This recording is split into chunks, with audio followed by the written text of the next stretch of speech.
다 같이 자리에서 일어서시기 바랍니다. 요한복음 15장 5절 말씀 한 절 같이 낭독함으로 주일 예배 시작하도록 하겠습니다. 나는 포도나무요 너희는 가지라. 그가 내 안에 내가 그 안에 거하면 사람이 열매를 많이 맺나니 나를 떠나서는 너희가 아무것도 할 수 없습니다. 아멘. 고맙고 감사하신 아버지 하나님, 예수 그리스도를 통하여 우리가 생명을 얻고 그 몸에 연합하여 한 교회가 되게 하시니 참으로 감사합니다. 이 예배 가운데 주님과 하나 된 그 은혜를 누리게 하시고 그 기쁨이 있게 하여 주옵시고 그 모리에서 주님이 주시는 힘과 은혜와 능력을 공급받는 이 시간 되도록 도와주옵소서. 온전히 새롭게 되는 이 예배 되길 간절히 소망하고 우리 구주 예수 그리스도의 이름으로 기도합나이다. 아멘. 서신체로 사도신경 신앙 고백드립니다. 나는 전능하신 아버지 하나님 천지의 창조주를 믿습니다. 나는 그의 유일하신 아들 우리 주 예수 그리스도를 믿습니다. 그는 성령으로 잉태되어 동정녀 마리아에게서 나시고 본디오 빌라도에게 고난을 받아 십자가에 못 박혀 죽으시고 장사된 지 4일 만에 죽은 자 가운데서 다시 살아나셨으며 하늘에 오르시어 전능하신 아버지 하나님 우편에 앉아 계시다가 거기로부터 살아있는 자와 죽은 자를 심판하러 오십니다. 나는 성령을 믿으며 거룩한 공교회와 성도의 교제와 죄를 용서받는 것과 몸의 부활과 영생을 믿습니다. 아멘. 앉으시기 바랍니다. 357장 찬양합니다.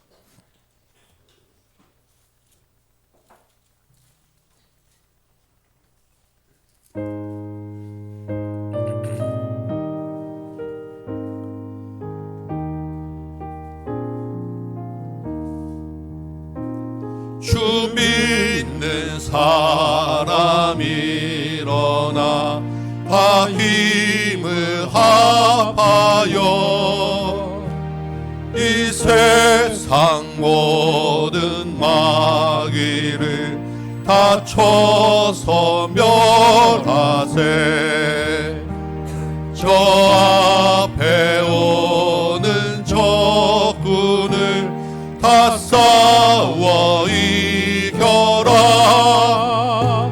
주 예수 믿는 힘으로 온 세상 이기네. 믿음이 이기네. 믿음이 이기네. 주 예수를 믿음이 온 세상 이기네. 어딜 유마귀 괴율로 큰 죄에 빠지니 진리로 띠를 띠고서 늘 기도 드리세. 참 믿고 의지하면서 겁 없이 나가세. 주 예수 믿는 힘으로 온 세상 이기네. 믿음이 이기네. 믿음이 이기네. 주 예수를 믿음이 온 세상 이기네. 끝까지 이긴 자에게 흰 옷을 입히고 또 영생복을 주시니 참 기쁜 일일세. 이 어두운 세상 지나서 저 천성 가도록 주 예수 믿는 힘으로 온 세상 이기네. 믿음이 이기네. 믿음이 이기네.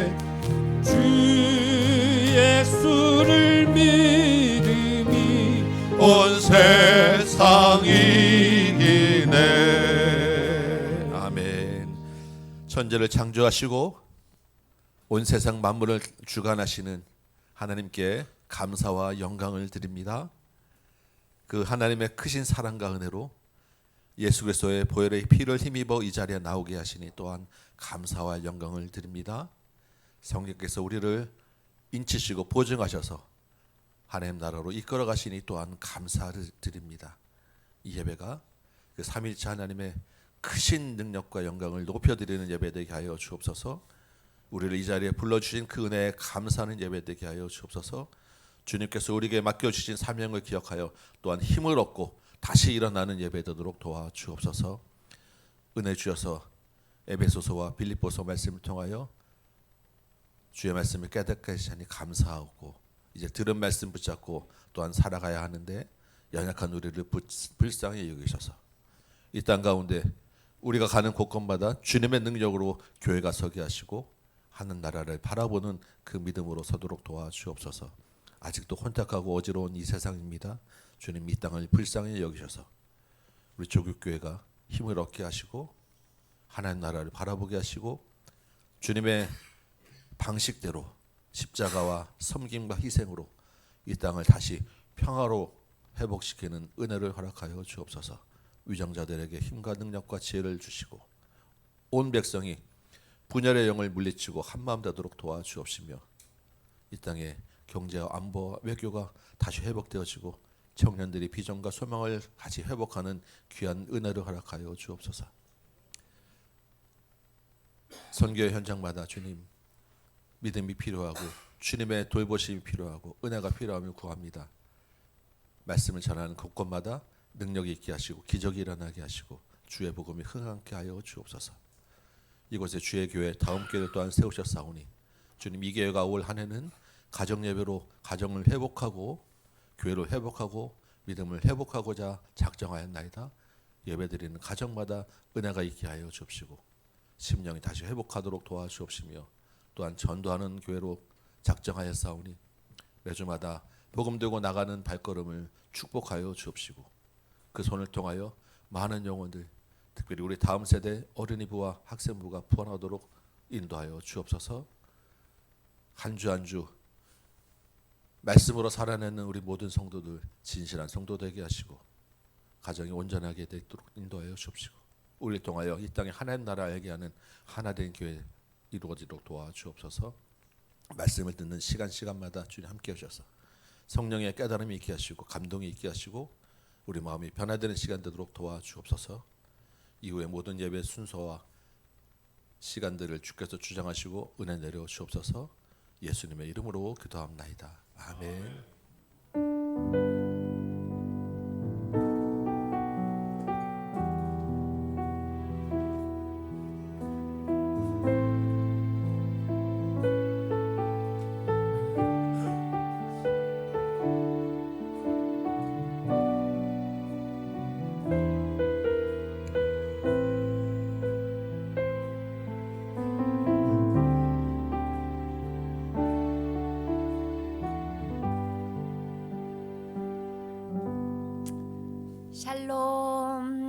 샬롬 친구들은 안 피곤해요? 목사님은 엄청 피곤해요. 자, 오늘 하나님이 우리에게 주신 하나님 말씀은 주가 쓰시겠다. 이게 무슨 말이지? 일단 복습부터 해봐요. 우리 예수님이 지금 어디 가고 있어요? 예루살렘으로 가고 있어요. 가시면서 예수님이 너희는 나를 누구라고 하지? 예수님은 하나님의 아들이에요. 예수님은 그리스도예요. 우리의 구원자예요. 옳지, 잘 알았다. 니네가 알았으니까 내가 3번이나 죽었다가 다시 살아날 것을 얘기해 줬어요. 또 뭐 했어요? 변화를 안에서 얼마나 예수님이 대단한 하나님이신지 보여주시고 귀신 들린 아들도 고쳐주시고 그 다음에 첫째가 되려고 하지 말고 꼴찌가 되는 마음으로 다른 사람을 많이 섬겨줘 라고 이야기하셨고 부부는 하나님이 맺어주신 한 사람이야. 그러니까 서로 사이좋고 사랑하면서 살아야 된다. 돈을 사랑하면 하나님을 따라올 수 없어. 손에 쥔 거를 내려놔야 된다. 그러면서 지난주에 뭐였지? 소문으로 듣고 예수님 믿은 소경의 눈도 그의 믿음에 따라서 다 보게 해주셨다. 이게 지금 예루살렘으로 가면서 하신 예수님의 놀라운 일이에요. 근데 오늘은 예수님이 이제 예루살렘으로 들어가시는데 이제까지 걸어 들어갔거든요. 근데 이제는 나귀를 타고 가시겠대. 걸었는데 다리가 아파서 그런가? 아니래. 그래서 오늘은 어떻게 얘기하냐면 나귀의 이야기로 들려줄 거예요. 이제 목사님이 나귀로 쫙 바꿀 거야. 마음 이야기를. 그러니까 이제부터 나귀가 얘기하는 걸 잘 들어주세요. 오늘 성경 이야기는 나귀의 이야기예요. 얘들아 안녕. 난 나귀야. 마을 어귀에 늘 매여 있었어. 근데 나는 있잖아 아직 어른 나귀가 아니고 애기 나귀야. 나귀 어린이야. 그러니까 시야 같은가 봐. 시야 같은 나귀인가 봐. 내가 어느 날 주인 뜰에 이렇게 묶여 있는데 두 사람 남자가 딱 나타나더니 저기 있다 나귀가. 너 아까부터 나귀 여기 있었는데 왜 갑자기 그러지? 그러면서 쟤를 데리고 가죠. 나를 데리고 간다고? 말도 안 돼. 우리 주인님 빨리 나와보세요. 주인님이 나왔어요. 왜 우리 나귀를 데리고 가려고 해요? 그랬더니 이 남자들이 글쎄요 주님이요 쓰시겠대요. 주가 쓰시겠대요. 나귀를 좀 주세요. 다시 다 쓰고 갖다 놓을게요. 나를 쓰겠다고? 어디에? 근데 나를 어떻게 알고? 그래서 들어보니까 예수님이요 말씀하셨어요. 우리 둘을 데리고 저기 저기 마을 어귀에 가면 나귀가 메어져 있을 거야. 그 나귀를 데리고 와. 만약에 주인이 나타나서 왜 데려가요? 이렇게 하면 주님이 쓰시겠다. 이렇게 말하면 줄 거다. 이렇게 얘기하는 거예요. 그런데 정말로 우리 주님이 나를 줬어요. 그래서 내가 지금 어디 가지? 주님이 누구지? 나귀가 제자들을 따라가지고 예수님을 만나러 가는 거예요. 근데 나귀는 모르고 갔지? 근데 나귀가 다 저분인가 보다. 예수님이 나귀에 탁 앉아서 이제까지 사람하고 달라. 이제까지 사람들하고 예수님은 달라. 내 위에 앉으셨는데 예수님은 특별한 분이야. 마음이 아주 꼴찌인 마음, 겸손한 마음이야. 그리고 따박따박 걸어가는데 사람들이 소리 지르기 시작했어요. 우리의 임금님이시다. 우리의 임금님이시다. 우와, 나는 이렇게 많은 사람은 처음 봤네. 우와, 사람들의 큰 소리도 처음 듣네. 그러더니 갑자기 나뭇잎을 깔고 옷을 깔면서 지나가세요, 우리의 임금님. 나는 그 위를 사람들의 환호를 들으면서 막 지나갔지. 그날은 내 나귀 인생의 최고의 날이었어. 왠 줄 알아? 예수님이 나를 쓰셨거든. 그리고 나는 예수님을 등에 태웠거든. 근데 내가 알았어. 사람들은 다 예수님 보러 왕이 되어주세요. 그래서 예수님이 로마 병정이 있는 곳으로 가서 로마 병정들을 다 물리치고 우리나라다 하고 왕이 될 것을 생각했지. 그런데 나는 알았어. 예수님 마음이 그렇지 않다는 걸. 아마 분명히 예수님은 거기로 안 갈걸? 나귀가 봤더니 예수님이 어디로 가냐면 성전에 간 거야. 그럼 그렇지. 예수님은 사람들이 생각하대로 왕이 되려고 간 게 아니라 하나님을 만나려고 성전에 가셨지. 성전에 가서 아마도 예수님이 죽을 것을 생각했을 거야. 나는 어떻게 하냐면 예수님이 내 등 뒤에 있을 때 다 알 수 있었어. 이게 나귀의 이야기예요. 나귀가 어귀에 메어져 있었는데 예수님이 나귀를 알았어. 어떻게 알았을까? 시야야. 시야 여기 앉아있는데 예수님이 다 알아요. 여기 있는 거. 어린 시야를 쓰겠다고 예수님이 말씀하세요. 그리고 나를 쓰셨지? 내가 너 시야 어리지만 너를 잘 쓸 거야. 그렇게 얘기하세요.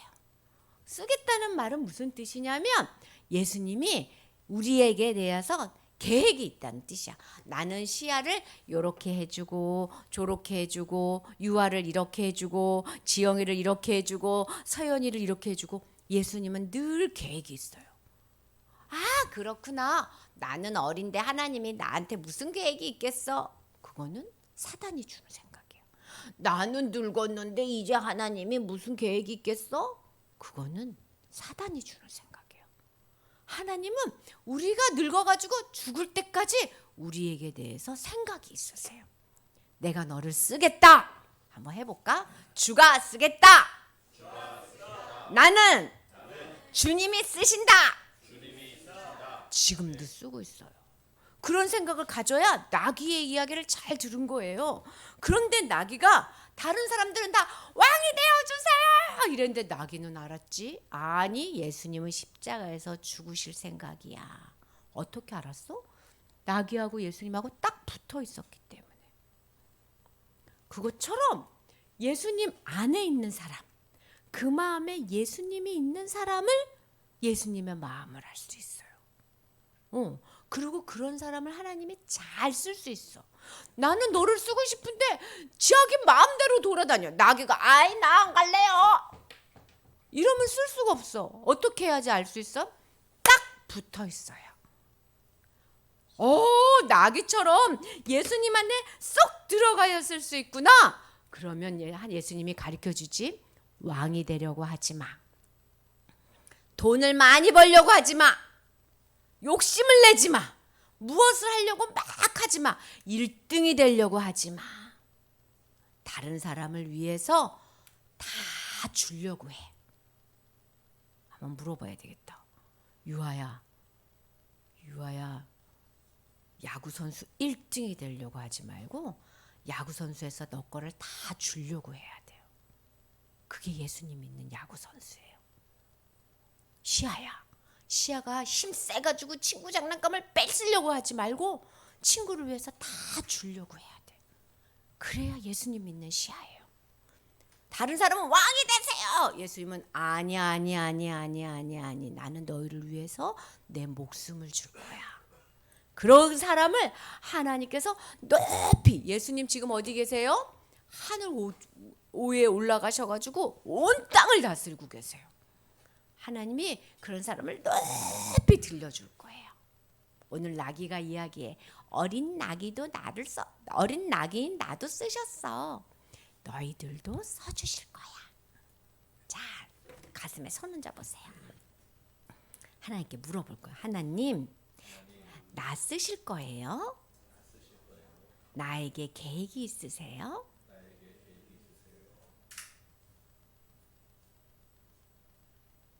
계획이 있대, 예수님이.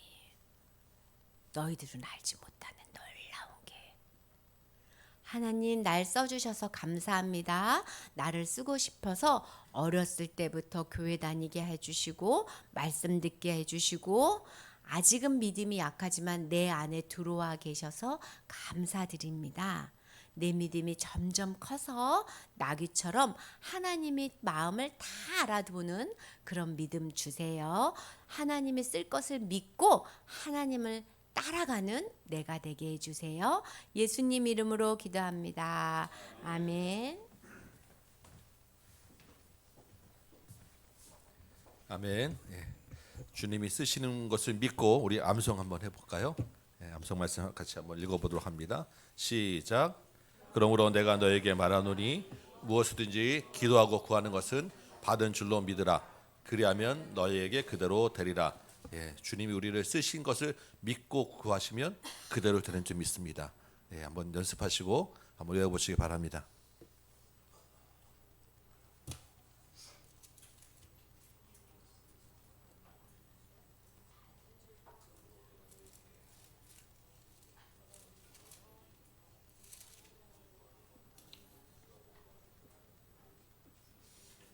그러면 내가 너에게 말하노니 무엇이든지 기도하고 구하는 것은 믿음으로 받은 줄로 알아.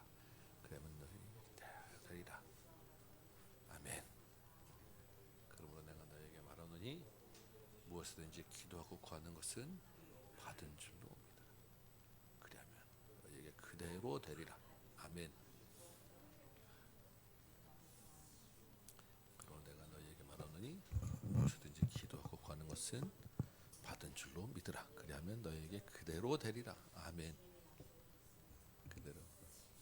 그러므로 내가 너에게 말하노니 무엇이든지 기도하고 구하는 것은 받은 줄로 믿으라. 그리하면 너에게 그대로 되리라. 아멘.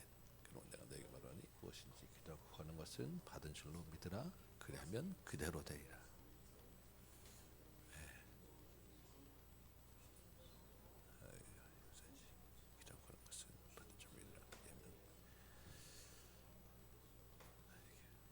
우리 같이 한번 해봅시다. 연습해봅시다. 시작. 그러므로 내가 너희에게 무엇이든지 기도하고 구하는 것은 받은 줄로 믿으라. 그리하면 너희에게 그대로 되리라. 아멘. 다시 한번 합니다. 시작. 그러므로 내가 너희에게 말하노니 무엇이든지 기도하고 구하는 것은 받은 줄로 믿으라. 그리하면 너희에게 그대로 되리라. 아멘. 한 번만 더 연습합니다. 시작. 그러므로 내가 너희에게 말하노니 무엇이든지 기도하고 구하는 것은 받은 줄로 믿으라. 그리하면 너희에게 그대로 되리라. 아멘. 네, 우리 일어나서 같이 한번 얌성하고 우리 말씀 보도록 하겠습니다. 마가복음 11장 24절 말씀입니다. 같이 한번 암송합니다. 시작. 그러므로 내가 너희에게 말하노니 무엇이든지 기도하고 구하는 것은 받은 줄로 믿으라. 그리하면 너희에게 그대로 되리라. 아멘. 오늘 우리에게 주신 말씀입니다. 마가복음 11장 12절에서 14절. 마가복음 11장 12절에서 14절 말씀 제가 먼저 봉독해 올리도록 하겠습니다. 12절 읽습니다. 이튿날 그들이 베다니에서 나왔을 때 예수께서 시장하신지라 멀리서 잎사귀 있는 한 무화과 나무를 보시고 혹 그 나무에 무엇이 있을까 하여 가셨더니 가서 보신즉 잎사귀 외에 아무것도 없더라. 이는 무화과의 때가 아님이라. 예수께서 나무에게 말씀하여 이르시되 이제부터 영원토록 사람이 내게서 열매를 따먹지 못하리라 하시니 제자들이 이를 듣더라. 아멘. 앉으시기 바랍니다. 오늘 열매를 맺으라 라고 하는 제목으로 같이 한번 말씀을 나눠보도록 하겠습니다. 우리 지난주에 예수님이 예루살렘에 들어오셨어요. 사람들은 호산나 우리를 구원하소서라고 외쳤지만 사실은 예수님은 십자가를 지시기 위함이셨습니다. 그리고 이제 십자가를 지시기 전 마지막 일주일이 시작되는 그런 시작이었어요. 그러면 이제 이후로 예수님이 예루살렘에서 하시는 모든 말씀과 모든 행동은 다 무엇과 관련이 있는 것이겠습니까? 십자가하고 관련이 있는 거예요. 그러니까 이제부터의 모든 말씀은 다 십자가와 연결해서 생각하고 해석해야 합니다. 우리 지난주에 교회력으로 우리 사순절이 시작되었습니다. 사순절은 부활절 전날까지 40일 동안 예수님의 고난과 십자가를 묵상하며 우리 경건하게 보내는 그런 기간으로 교회가 같이 지키는 전통이에요. 제가 군대 있을 때 방을 같이 썼던 선배가 어느 날 이제 퇴근하고 방에 왔더니 벽에다가 사순절을 경건하게 딱 이렇게 써가지고 책상에 딱 붙여놓은 거예요. 제가 아무 생각 없이 읽다가 그걸 딱 보는 순간 너무나도 놀라고 충격받아가지고 아 이런 게 있었나? 이걸 어떻게 해야 되지? 막 당황스럽다고요. 그래서 제가 이제 사순절 얘기만 나오면 늘 그때 그 써붙였던 그 모습과 그 선배가 늘 마음에 남고 기억이 납니다. 우리가 이제 당분간 예수님의 고난과 관련된 그 마지막 일주일 있었던 그 일들을 이제 계속 이제 보게 될 것입니다. 우리 말씀과 함께 주님의 부활과 고난과 십자가를 좀 더 깊게 묵상하는 하루하루 또 한 주간들이 되시기를 소망합니다. 오늘 이제 12절 말씀부터 볼 텐데 오늘은 좀 생각해야 될, 좀 설명해야 될 부분들이 많은 본문입니다. 여러분 잘 한번 들어보시기 바랍니다. 12절 보니까 이제 처음 그 지난주에 예수님 예루살렘에 들어왔던 예수님이 저녁에 베단이라는 마을로 잠시 물러나갔다가 다음 날 아침에 이제 다시 예루살렘으로 들어가시는 길이에요. 그런데 마침 배가 고프셨어요. 아침을 못 드셨던 것 같아요. 길을 가는데 저 멀리에 무화과 나무 잎사귀가 있는 것이 보였습니다. 예수님이 그 열매를 먹으려고 가셨는데 그 나무에 열매가 없는 거예요. 예수님이 뭐라고 하셨습니까? 이제부터 영원토록 열매가 없으리라. 이제부터 사람이 이 나무에서는 열매를 따먹지 못할 거야라고 저주를 하셨습니다. 무화과 나무를. 어떻게 되었을까요? 20절에 보면 이렇게 되어 있습니다. 그 나무가 뿌리째 말랐더라. 완전히 죽어서 다시 살아날 수 없도록 나무가 죽고 말았습니다. 이 이야기를 보면 좀 당황스럽습니다. 아무리 배고프시기로서니 무슨 나무를 저주하실까? 더구나 성경은 지금 무화과의 때가 아니라 제철이 아니라라고 하는데, 아니 제철이 아니어서 열매 맺지 못하는 나무가 무슨 잘못이라고? 그렇지 않겠습니까? 예수님이 어떤 분이십니까? 생명을 주러 오신 분이어서 살리고 고치신 분인데 말 한마디 하면 나무가 열매를 맺을 텐데 굳이 나무에다가 좀 그 배고프다고 화를 막 쏟아내셔서 그렇게 뿌리채 말라버리게 할 이유가 있었냐라는 것입니다. 지금 더군다나 예수님이 이제 십자가를 지기 며칠 전이잖아요. 혹시 그 스트레스 때문에 조금 예민해지셨나? 우리가 막 여러 가지 생각을 할 수 있는 그러한 조금 예수님하고는 안 어울리는, 초등학생도 하지 않을 그런 행동을 지금 예수님이 하신 거예요. 그래서 이 본문을 좀 설명이 필요한데, 우선 무화과 나무를 좀 생각해 보면 무화과 나무는 잎사귀하고 열매가 거의 같이 열려요. 그리고 사실 조금 더 열매가 먼저 열리기도 합니다. 그러니까 잎사귀가 있으면 열매는 반드시 있게 되어 있는 것입니다. 그런데 이 무화과는 보통 이제 우리 과실수는 1년에 한 번 열리는데 무화과는 최소한 3번이 열려요. 많게는 5, 6번까지 열립니다. 제일 처음에 열리는 때가 3, 4월이에요.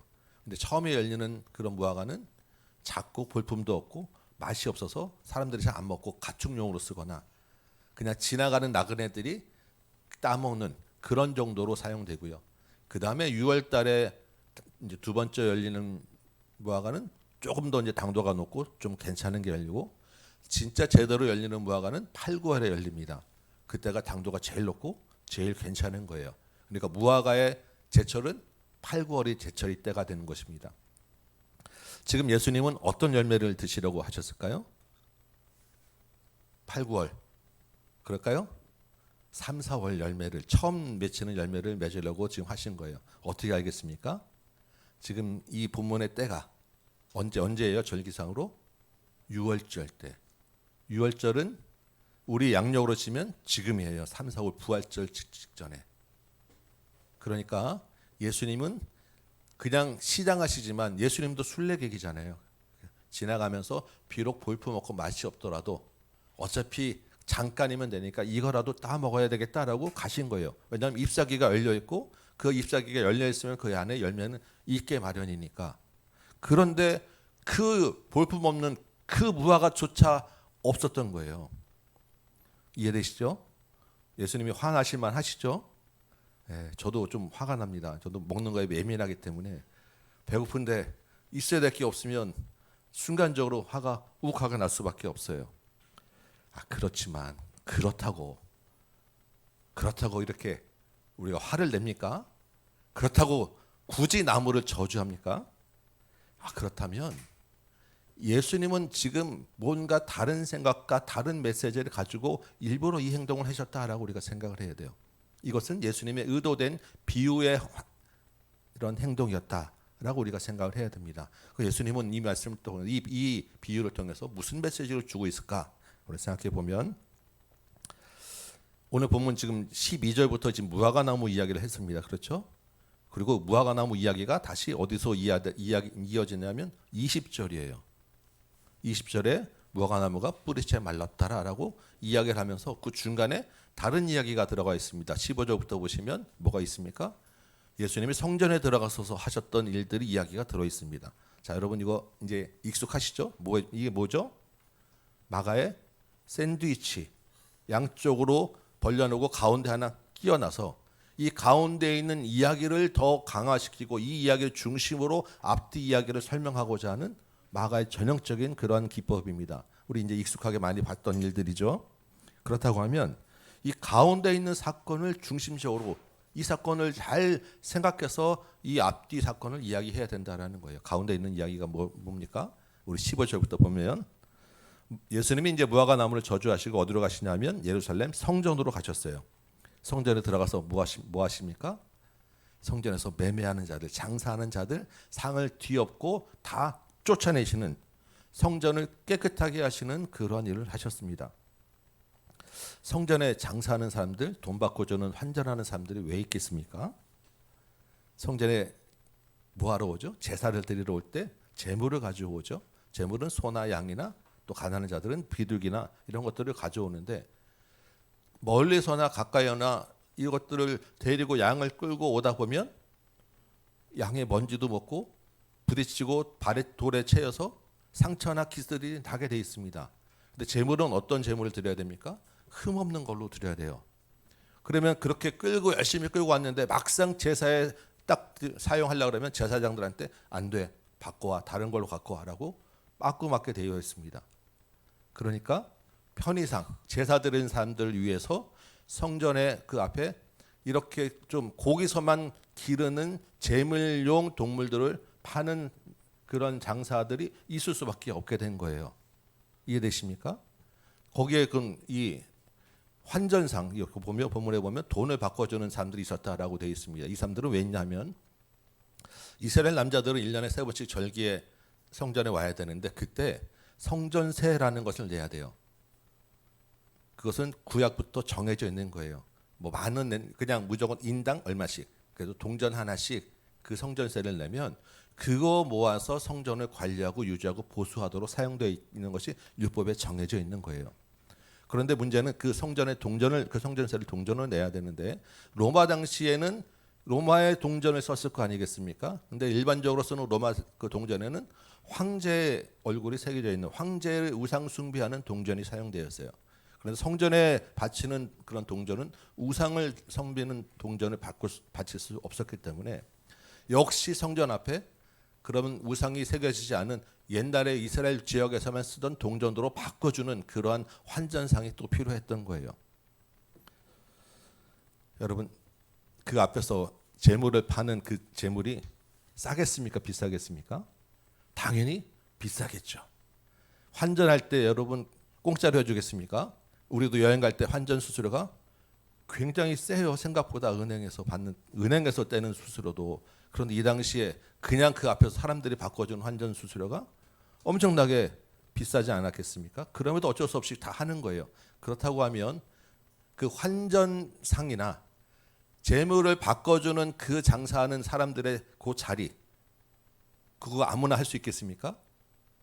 그 엄청난 이권이 붙어 있는 자리예요. 그 자리에 앉아 있으면 가만히 앉아서 계속 돈 버는 자리입니다. 그 자리 누가 하겠습니까? 제사장들이 돈 받고 허가해 주는 사람, 제사장들한테 일정 상납을 계속 하는 사람, 또는 제사장이 자기가 차마 못하지만 친척이나 믿을 만한 사람 시켜서 대리로 하는, 그게 그 앞에 있는 일들에서 벌어지는 거예요. 그게 성전이 있으면 성전 안뜰에서 벌어지는 일들입니다. 거룩해야 될 성전이 부패하고 타락하고 장사하는 소굴로 바뀌었다라는 거예요. 16절에 보면 예수님이 성전을 지나다니는 사람들을 막았습니다. 이게 뭐냐면 사람들이 성전에 이렇게 있으면 성전을 가로질러 가면 굉장히 가까운데 삥 돌아가야 되니까 그 성전들을 그냥 막 왔다 갔다 하는 거예요. 성전은 거룩해야 되고 정숙하고 조용한 곳이어야 됩니다.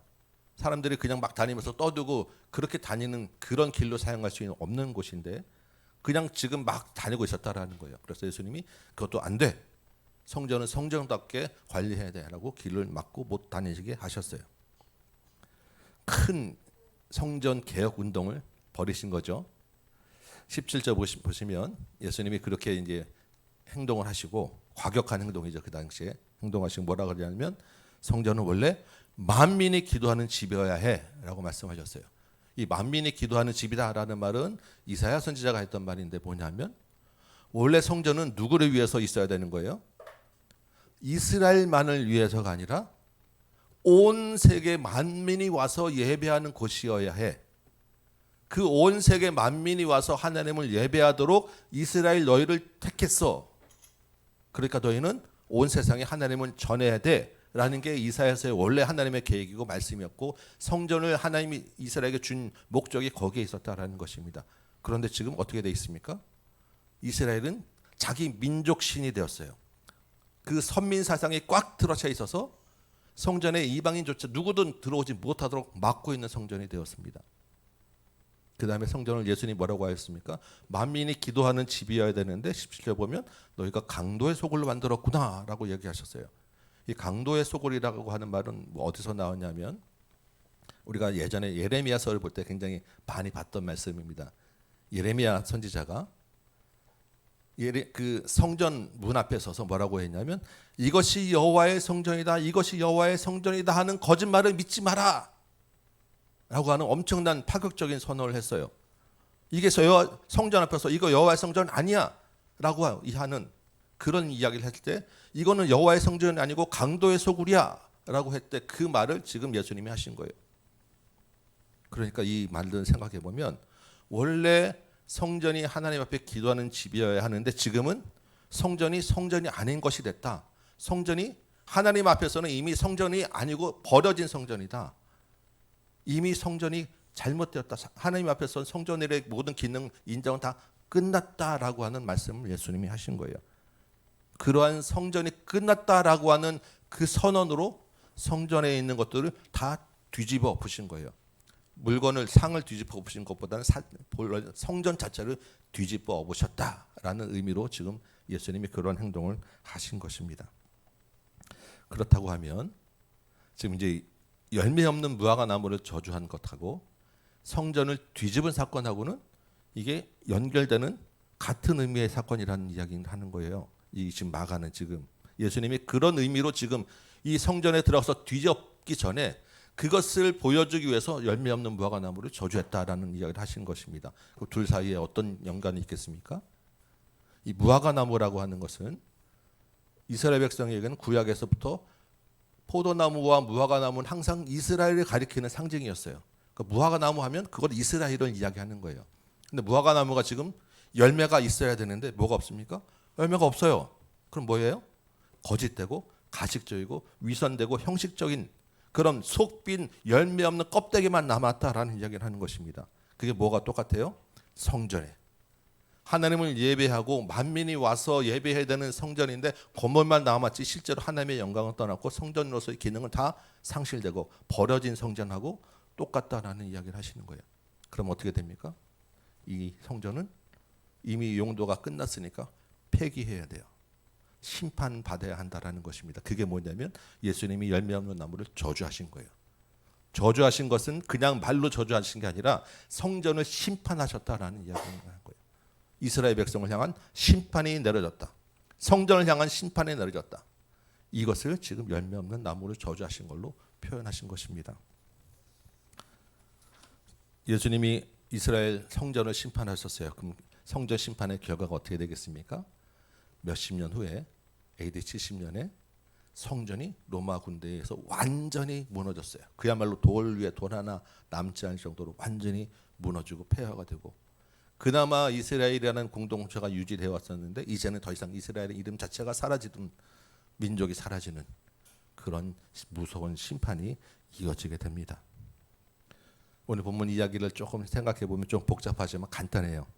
성전에 대한 예수님의 심판 선언 이야기다라고 우리가 이해하시면 전체의 줄거리가 한 줄로 깨어질 수 있습니다. 그렇다고 하면 이제 우리 내용은 이해했잖아요. 우리가 지금 본문 내용은 이해했는데 그럼 그걸로 끝이 아니죠. 이 사건을 통해서 예수님이 지금 성전을 심판하신 사건을 통해서 우리에게 주시는 메시지가 있다라는 거예요. 심판은 선언을 통해서 예수님이 진짜 하고 싶은 이야기가 있어요. 그게 뭐냐는 것입니다. 오늘 설교 처음에 이제부터 모든 그런 행동은 뭘 중심으로 봐야 된다고 말씀드렸습니까? 예수님의 십자가 중심으로 봐야 한다고 생각했죠. 그러면 이 성전을 심판하신 것도 역시 마찬가지로 예수님의 십자가로 우리가 이해를 해야 합니다. 자, 여러분, 심판을 왜 합니까? 심판이라는 게 뭐죠? 옳고 그른 것, 잘된 것, 맞는 것, 틀린 것을 구별하는 거죠. 그래서 틀린 것은 틀린 것대로 징계를 하든지 그 틀린 것을 바로 잡는 일을 하는 게 심판이에요. 다시 바로 세워서 심판이라는 것은 그걸로 끝이 아니고 다시 새롭게 시작되는 것이 심판입니다. 하나님의 심판은 그래서 그 심판을 받는 악인에게는, 악한 대적에게는 재앙의 날이지만 하나님의 백성 자녀에게는 하나님의 은혜로 그 악을 제거하고 새롭게 다시 시작하는 그러한 은혜요 축복이 심판이에요. 오늘 본문에서 예수님이 성전을 심판하셨습니다. 그렇다면 성전이 심판받고 무너지는 것이 끝이 아니라는 이야기입니다. 하나님이 성전을 심판해서 성전을 무너뜨린 다음에 뭘 하시겠습니까? 다시 시작하죠. 그러면 뭘 어떻게 다시 시작합니까? 새로운 성전을 주시는 거예요. 새로운 성전이 무엇입니까? 지금까지는 보이는 건물 성전을 주셨는데 그 건물 성전을 이제 무너뜨리고 이제 건물 성전은 안 돼라고 끝나버렸고 다시 시작하고 새로운 성전을 주시면 그 새로운 성전이 뭐냐는 거예요. 뭐죠? 예수 그리스도가 성전이 되는 것입니다. 예수 그리스도가 갑자기 그냥 성전이 됩니까? 뭘 통해서 성전이 됩니까? 십자가를 통해서. 십자가와 부활을 통해서 새로운 성전이 시작되는 거예요. 지금 그 예수 그리스도의 십자가의 새로운 성전이 시작되었다라는 것이 심판 선언과 맞물려 있는 똑같은 이야기라는 것입니다. 예수님이 그래서 이제 십자가를 지셔야 되잖아요. 그래서 18절에 나온 이야기가 뭐냐면 대제사장들과 서기관들이 예수를 죽이려고 꾀하더라. 이제부터 예수님이 십자가를 지시게 되는 그 결정적인 사건이 성전을 무너뜨린, 성전을 저주한 사건이 되는 거예요. 그게 그냥 저주가 아니라 드디어 십자가가 지게 돼서 새로운 성전이 시작되는 그런 시발점이 되는구나. 이게 우리의 주시는 메시지입니다. 예수님은 이제 직접 성전이 되셨어요. 이제 더 이상 건물 성전이 필요 없게 되었습니다. 그러면 예수님이 성전이 되셨다는 이야기는 예수님이 그 안에 계신 자, 예수님을 믿고 따르는 자가 또한 뭐가 되었다라는 것입니까? 성전이 된 거예요. 그래서 너희 안에 성전이 있는 것을 너희가 기억하지 못하느냐? 너희 안에 성전이 있는데 너희가 그렇게 거룩하게 살지 않으면 안 되지 않느냐라는 말씀들이 신약에 계속 이어지지 않겠습니까? 예수님이 성전 되신 예수님이 우리 안에 계시기 때문에 우리가 또한 성전이 된 거예요. 그럼 우리 성전은 어떻게 되어야 됩니까? 형식적인 열매 없는 성전은 심판받게 되는 것입니다. 그렇죠? 그러면 이제 새로운 성전은 어떻게 뭐가 필요합니까? 열매가 있어야 돼요. 겉으로 들어지는 그런 형식 말고 진짜 알맹이가 있는 성전이 되어야 합니다. 그래서 예수님은 이제는 너희가 성전이고 이제 새로운 성전이 시작되었으니까 더 이상 열매 없는 자로 살지 말고 열매를 맺으라라고 말씀하시는 것이 오늘 본문이에요. 오늘 예배 시작할 때 여러분 읽었던 말씀 기억하십니까? 요한복음 15장 5절 말씀. 나는 포도나무요 너희는 가지라. 그가 내 안에 내가 그 안에 거하면 어떻게 됩니까? 사람이 열매를 많이 맺나니. 이제부터 새로운 성전이 시작되어서 새로운 성전인 내가 너희 안에 거하고 너희가 내 안에 거하면 너희가 나를 믿고 따르면 너희는 열매를 많이 맺나니. 열매를 맺어야 한다. 더 이상 지금까지 열매 없는 성전으로 살지 말고 이제 심판받은 그 성전처럼 살지 말고 열매를 맺는 사람으로 살아야 된다. 우리가 이 말씀으로 우리가 이해하고 받아야 되는 거예요.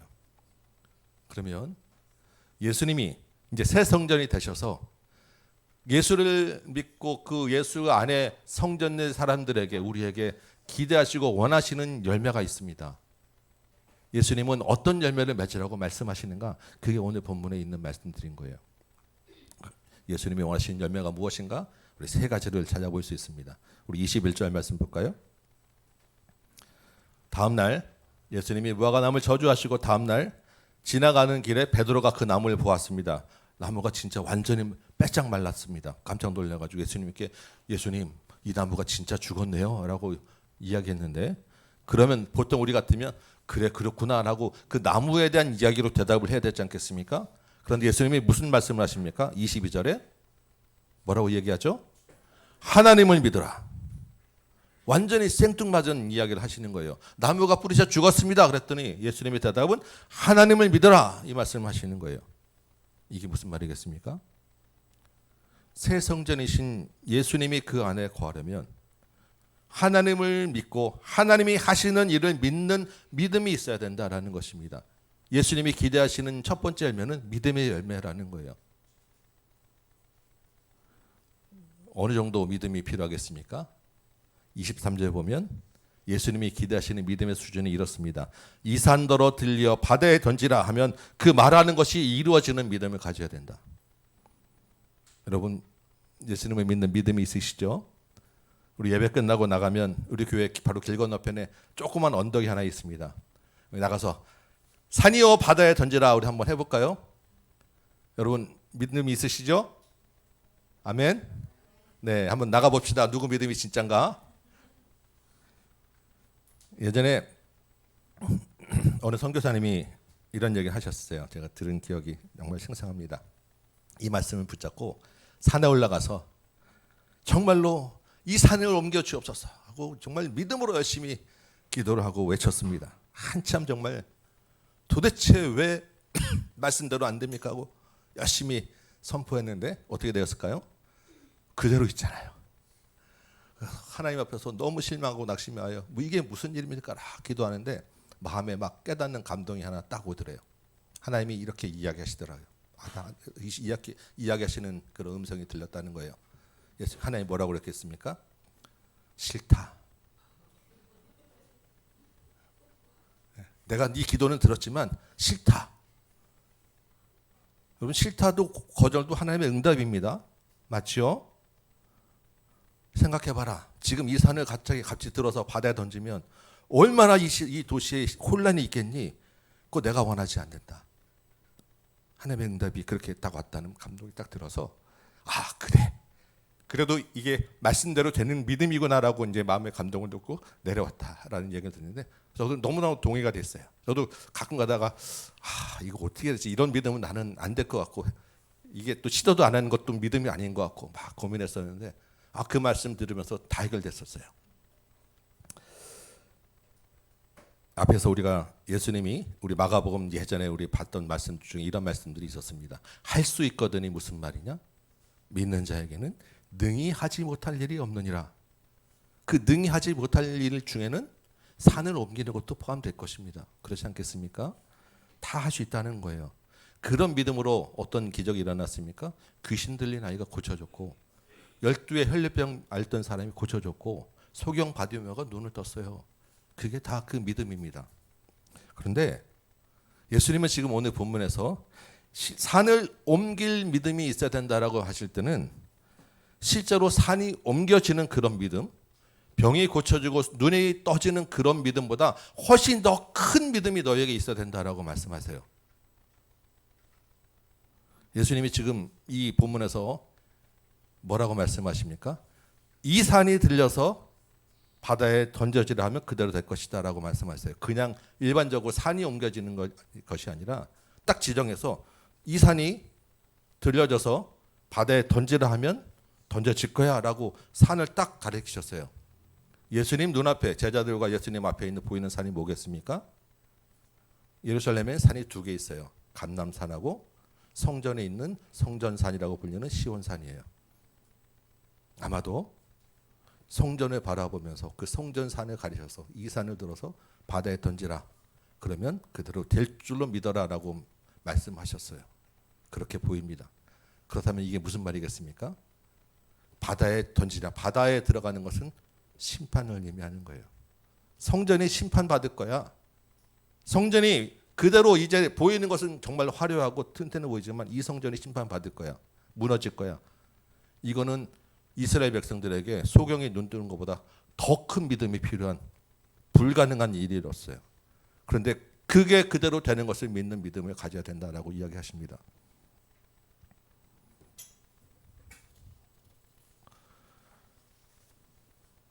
이게 무슨 말이겠습니까?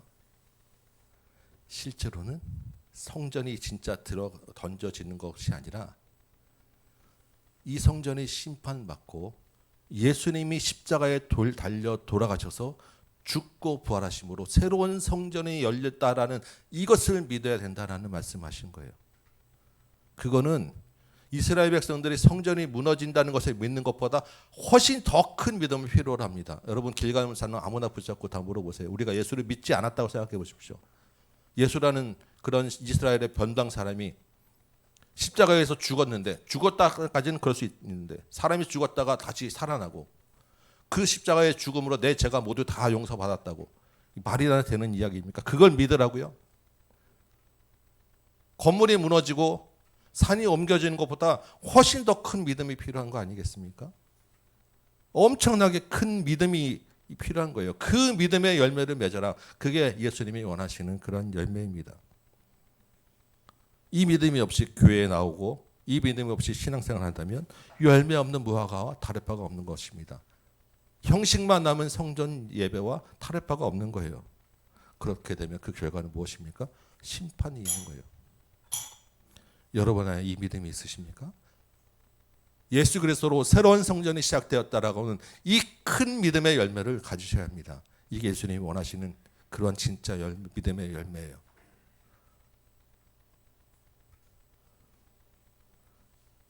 우리의 예배가, 우리의 신앙과 우리의 삶에서 어떤 믿음을 내가 가지고 있는가? 정말로 내가 예수님으로 새로운 성전이 되어서 이제부터 내가 예수님을 따르는 그 십자가를 내가 지고 가는 그 믿음으로 내가 살고 있는가? 이 믿음으로 여러분 쓰시기 바랍니다. 두 번째로 하나님을 믿으라라고 하는 그 예수님 말씀 다음에 두 번째로 예수님이 원하시는 열매가 있습니다. 24절 볼까요? 오늘 암송한 말씀이시죠? 예수님의 십자가와 부활을 믿는 자는 무엇이든지 구하고 기도하는 것은 받은 줄로 믿고 구하라, 기도하라라고 하는 것입니다. 예수님이 원하시는 두 번째 열매는 기도의 열매예요. 하나님을 믿는 자, 예수 그리스도의 성전 되심을 믿는 자는 마땅히 기도해야 한다라는 것입니다. 기도의 열매를 원하세요. 믿지 못해서 하는 기도가 아닙니다. 믿기 때문에 기도하는 거예요. 믿음이 있으니까 기도하는 것입니다. 여러분 되지도 않을 것을 믿지도 않으면서 기도하는 것처럼 어리석고 힘뺀 헛된 일이 어디 있겠습니까? 믿기 때문에 그렇게 될 줄로 믿고 기도하는 것이 진짜 믿음이고, 그래서 예수님은 기도의 열매를 맺으라, 기도하라라고 이야기하시는 것입니다. 여러분 기도가 무엇입니까? 하나님에 대한 전적인 신뢰를 표시하는 게 기도예요. 민도를 하면서 기도하지 않는다라고 하면 실제로는 믿음이 없는 거예요. 주님은 우리가 기도하지 않더라도 주님이 하실 일을 하시고 주도권을 가지고 주님이 이 세상을 끌어가시고 우리를 인도해 가십니다. 우리의 모든 주도권은 주님께 있어요. 그럼에도 불구하고 주님이 우리에게 기도하라고 얘기하시고 기도의 열매를 맺기 원한다는 말씀은 기도 가운데 주님이 우리를 만나고 교제하고 주님과 함께 연결되어 있는 것을 확인하고 싶기 때문입니다. 우리 안에 믿음 있는 것을 기도로 확인하시겠다라는 이야기예요. 기도로 우리가 주님의 마음을 알게 되고 기도하면서 우리 믿음이 자라게 됩니다. 주님이 그래서 기도하라라고 이야기하시는 거예요. 처음에는 우리는 어린아이와 같은 기도를 할 것입니다. 어린아이처럼 떼쓰기도 하고 내 것 필요한 것 주장하기도 하고 그냥 아무 생각 없는 기도를 할 수도 있는데, 기도가 점점 자라게 되면 예수님의 기도를 하게 됩니다. 어떤 기도입니까? 내 뜻대로 마옵시고 아버지의 뜻대로 하게 하옵소서. 주님이 여기까지 기도의 분량을 채워서 장성한 믿음으로 자라라, 그래서 기도의 열매를 맺으라라고 이야기하십니다. 여러분 기도 제목 많으시죠? 기도하는 대로 믿음으로 될 줄 믿고 기도하시기 바랍니다. 주님은 우리의 기도를 들으시면서 우리의 마음을 아시면서 들어주실 것을 이미 작정하고 기도하라고 하신 거예요. 특별히 여러분 가운데 건강을 위해서, 자녀를 위해서 기도 많이 하시죠? 우리 사춘기를 지나는 우리 청소년들, 학생들을 위한 기도, 한참 젊을 때 막 자기 젊음을 과시하는 우리 청년들을 위한 기도, 인생을 질러놓고 고민하는 우리 청년들, 자녀들을 위한 기도가 굉장히 우리 마음에 큰 부담과 짐으로 있으실 것입니다. 오늘 본문에 뭐라고 말씀하셨습니까? 받은 줄로 믿고 기도하라. 그렇게 기도하는 자는 그대로 이루어질 것이다. 여러분 말씀 그대로 믿고 기도하시기 바랍니다. 주님의 자녀에게 반드시 그대로 되어지는 것을 확신하고 기도하시기 바랍니다. 기도하는 가운데 여러분의 마음과 믿음을 먼저 만져주실 거예요. 그리고 그 기도대로 주께서 인도하시고 이끌어 가실 것입니다. 주님은 항상 우리의 기도보다 더 좋은 것으로 이끌어 가시는 분이기 때문에 더 좋은 길로, 더 적절한 길로 이끌어 가시는 분이기 때문에 그게 기도의 열매를 믿는 믿음입니다. 이 열매를 맺는 여러분 되시기 바랍니다. 세 번째로 예수님이 기대하시고 원하시는 열매가 있습니다. 뭐냐면 용서의 열매예요. 우리 25절 말씀 볼까요? 25절 이렇게 되어 있습니다. 서서 기도할 때 아무에게나 혐의가 있거든 용서하라. 그리하여야 하늘에 계신 너희 아버지께서 너희 허물을 사하여 주시리라. 여러분, 건물 성전 시대에는 죄 사함이 일어나는 장소가 성전이었어요. 그런데 이제 그 성전은 무너졌습니다. 예수 그리스도가 새 성전이 되었어요. 예수님의 십자가에서 그 모든 허물이 다 사함을 받았습니다. 그 십자가와 부활을 믿는 우리 믿음이 우리 안에 있지 않겠습니까? 그렇다고 하면 그 십자가의 은혜로 주님의 용서를 받은 자는 다른 사람의 허물과 죄도 용서해야 한다라는 것입니다. 우리 본문을 보면 마치 내가 먼저 용서해야 하나님도 나를 용서해 주는 것처럼 오해할 수 있습니다. 그러나 용서의 주도권은 항상 철저하게 하나님께 있어요. 오늘 본문의 예수님의 말씀은 그 은혜를 받은 자로서 서로 용서의 열매를 맺을 것을 강조하는 말씀으로 우리가 받아야 합니다.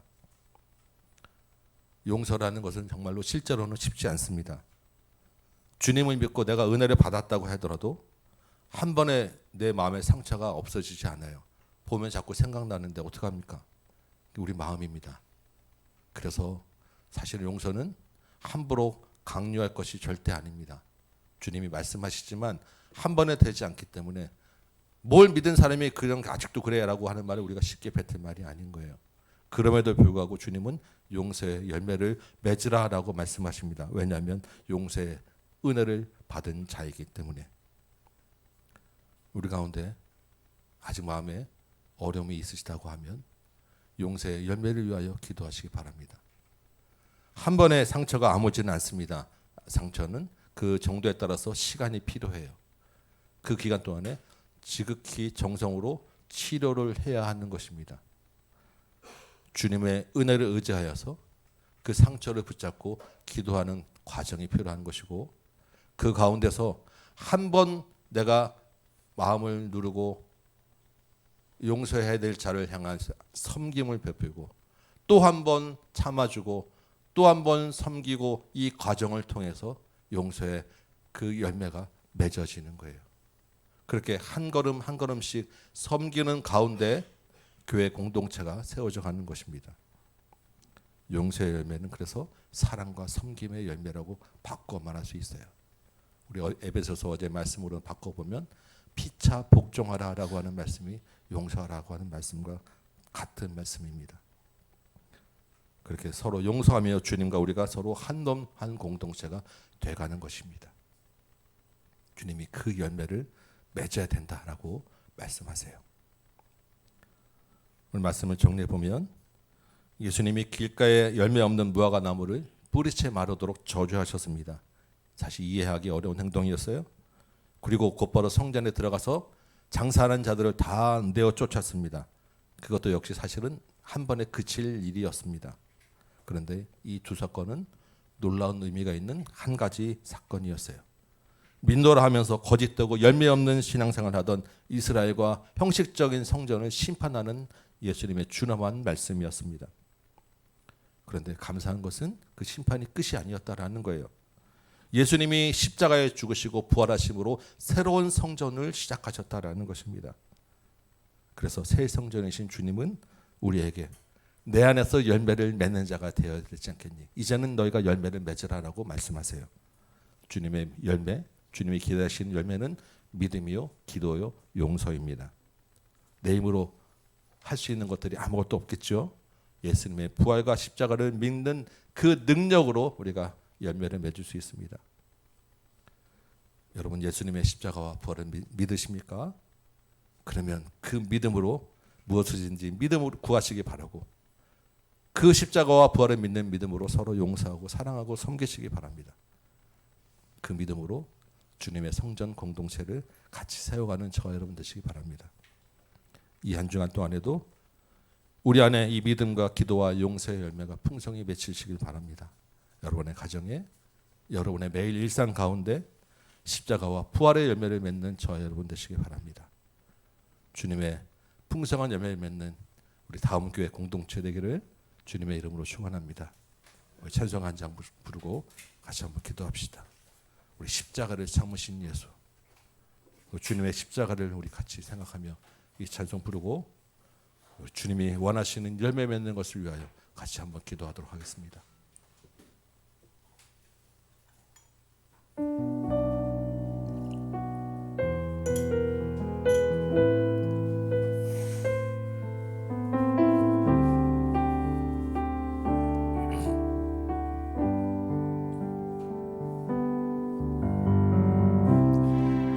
십자가를 참으신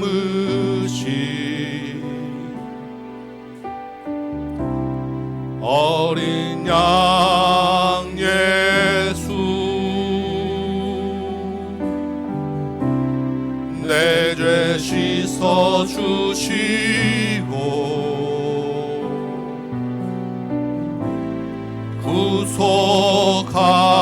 구속하셨네. 십자가를 참으신 예수님, 십자가를 참으신 주님의 십자가가 우리에게 새 성전이 되었습니다. 주님 감사합니다. 주님 십자가 안에 내가 있고 그 십자가가 내 안에 있기 원합니다. 내 죄 씻어 주시고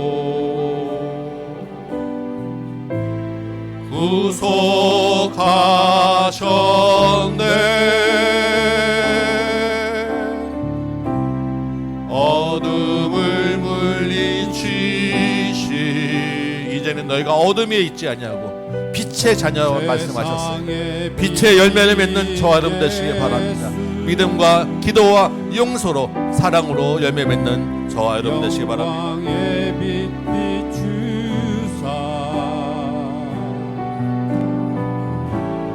자유케 하시네.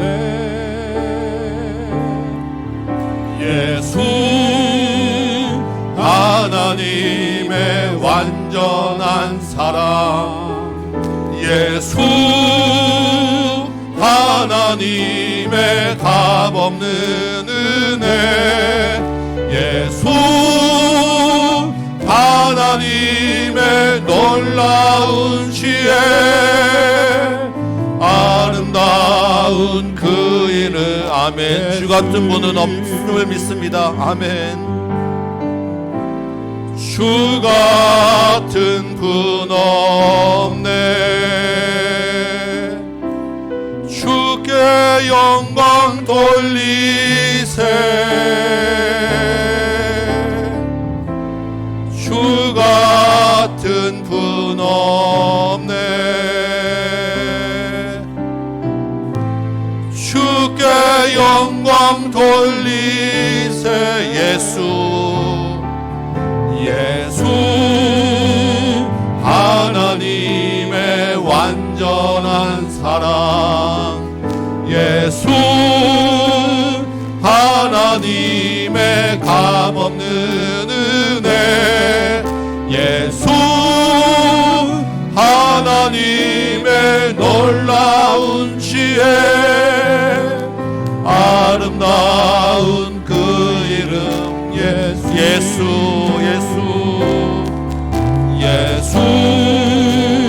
하나님의 완전한 사랑, 예수 하나님의 값없는 은혜, 예수 하나님의 놀라운 지혜, 아름다운 그 이름. 예수. 아멘. 같이 한번 기도합시다. 주님, 믿노라 하면서 형식적이기도 하고 몸만 왔다 갔다 하는 그런 위선적 신앙생활에 빠져 있었던 나를 용서하여 주옵소서. 정말로 주님은 이 산을 들어 바다에 던지라는 그런 믿음보다 더 큰 십자가와 부활로 살아라라는 믿음을 주셨는데, 주님, 나의 연약한 믿음을 용서하여 주옵시고 정말로 하나님을 믿고 하나님이 하신 일을 믿는 그 참된 믿음 안에 있게 하여 주옵소서. 그 믿음이 있기에 주님의 이름으로 무엇이든지 믿고 구하는 그 기도를 끊이지 아니하고 주님과 늘 만나는 기도의 열매 맺게 하여 주옵소서. 주님이 내 안에 계시기 때문에 십자가의 은혜로 용서받은 자로서 주님, 내 마음에 있는 상처가 아직 남아있지만 다시 한번 일어나 주님 용서하게 하여 주옵시고 섬기게 하여 주옵시고 사랑하게 하여 주옵시고 주님의 하나됨을 위하여 살게 하여 주옵소서. 우리 한번 주님 이름 부르고 우리 말씀 기억하며 믿음대로 살게 하여 주옵소서. 기도하는 이 시간 갖도록 하겠습니다. 주님 이름 같이 부릅니다. 주여. 아버지 하나님, 주께서 우리에게 믿음을 말씀하시고 기도를 말씀하시고 용서를 말씀하시고 열매 맺는 자가 되라. 더 이상 열매 없는 자로 살지 말고 주님이 원하시는 열매를 맺으라고 말씀하시는데, 아버지 하나님, 주의 말씀 붙잡고 다시 일어나게 하여 주옵소서. 주여 아버지 하나님, 열매 없는 무화과처럼 형식적으로 겉만 번지는 성전처럼 아버지 하나님 내가 살아왔고 왔다 갔다 했던 모습들 주님 용서하여 주옵시고 마음을 다하고 힘을 다하여 주의 십자가의 은혜를 붙잡고 살아가도록 도와주옵소서. 내 힘으로 주님 맺을 수 있는 열매가 하나도 없음을 고백합니다. 주여 아버지 하나님, 연약하고 어린아이 같은 부족한 모습을 용서하여 주시고 날마다 주님께 달라달라고 맺던 철없던 나의 믿음을 용서하여 주시고 그럼에도 불구하고 주님이 무엇이든지 믿고 구하라고 말씀하셨사오니 주여 아버지 하나님, 우리의 기도 제물들 가운데 은혜를 더하여 주셔서 하나님 건강이 회복되게 하여 주옵시고 자녀들이 주님께 돌아오게 하여 주옵시고 사업의 문제가 주님 해결되게 하여 주옵시며 마음에 있는 근심과 걱정 가운데 사신 주님 노임받고 죄책 가운데서 해방받고 나를 둘러싸고 있는 악한 영 분열의 영 우울한 연대 가운데서 물리침을 받고 해방받고 자유함 얻는 은혜를 허락하여 주옵소서. 주님 또한 주의 십자가를 통하여 나의 모든 죄가 벗겨지는 은혜를 입은 자로서 아버지 하나님, 그럼에도 불구하고 아직도 인간된 마음이 남아있어서 나에게 해코지를 하고 나를 좋아하지 않냐고 나를 미워하는 자를 내가 사랑할 수 없었음을 고백합니다. 주여 아버지 하나님, 내가 먼저 다가가서 손 내밀지 못했음을 용서하여 주옵시고 주의 십자가의 은혜를 받은 자로서 주님 다시 한번 힘을 내어 섬기게 하여 주옵시고 마음에 품게 하여 주옵시고 사랑하게 하여 주옵시고 주님의 은혜를 나누는 자 되게 하여 주옵소서. 악한 영이 자꾸 들어와서 내 상처를 들쑤내고 나를 괴롭게 하여 아버지 하나님 내 마음을 어렵게 하는 것을 주님 기억합니다. 주여 아버지 하나님, 나를 불쌍히 여겨주셔서 그 상처들을 낫게 하여 주옵소서. 치료하게 하여 주옵소서. 아버지 하나님 안에서 완전히 깨끗하게 회복되게 하여 주옵소서. 주여 불쌍히 여겨주시고 은혜를 더하여 주옵소서. 아버지 하나님, 이제는 그리하여 믿음 없는 자로 살지 아니하고 주께서 아버지 하나님 만민을 기도하는 집이라고 말씀하신 그 믿음대로 살아내어서 아버지 하나님 온 세상 가운데 하나님 앞에 돌아오는 은혜가 있게 하여 주옵시고 세상 가운데 빛의 자녀로 빛을 발하는 자녀로 살게 하여 주옵시고 주께서 아버지 하나님 어둠을 물리치신 것 같이 우리의 가는 곳곳마다 주님의 교회 주님의 빛의 영역이 될 수 있도록 도와주옵소서. 우리 모든 다 함께 성도 한 명 하나하나가 매일매일 주님 삶 가운데서 일상 가운데서 십자가와 부활을 살아내어 하나님의 자녀 믿음의 자녀 열매 맺는 자로 거듭나게 하시고 우리 다 함께 공동체가 열매 맺는 공동체, 날마다 말씀을 살아내는 공동체, 영혼을 구원하는 공동체, 기도와 용서가 충만한 공동체, 예수 그리스도의 성정된 공동체에 되도록 주님 도와주시옵소서. 부족한 종이 하나님 오늘도 말씀 두고 아버지 하나님 이 자리에 섰사온데 주님이 말씀이 사람의 말 되지 아니하시고 주의 말씀, 생명력인 말씀, 살아있는 말씀, 우리 모두 심령을 바꾸어내고 삶을 바꿔내는 말씀 되도록 도와주셔서 성령께서 아버지 하나님 우리 각 사람 심령 기도하는 일실마다 붙잡아 주셔서 주여 아버지 하나님 이 시간에 우리 마음이 온전히 돌이키게 하여 주옵시고 주의 은혜로 열매 맺는 그들 심령으로 믿음의 열매로 심령으로 바꿔지는 놀라운 은혜로 주님 허락하여 주옵소서. 주여 아버지 하나님 은혜를 허락하여 주옵소서. 은혜를 주옵소서. 우리를 도와주옵소서.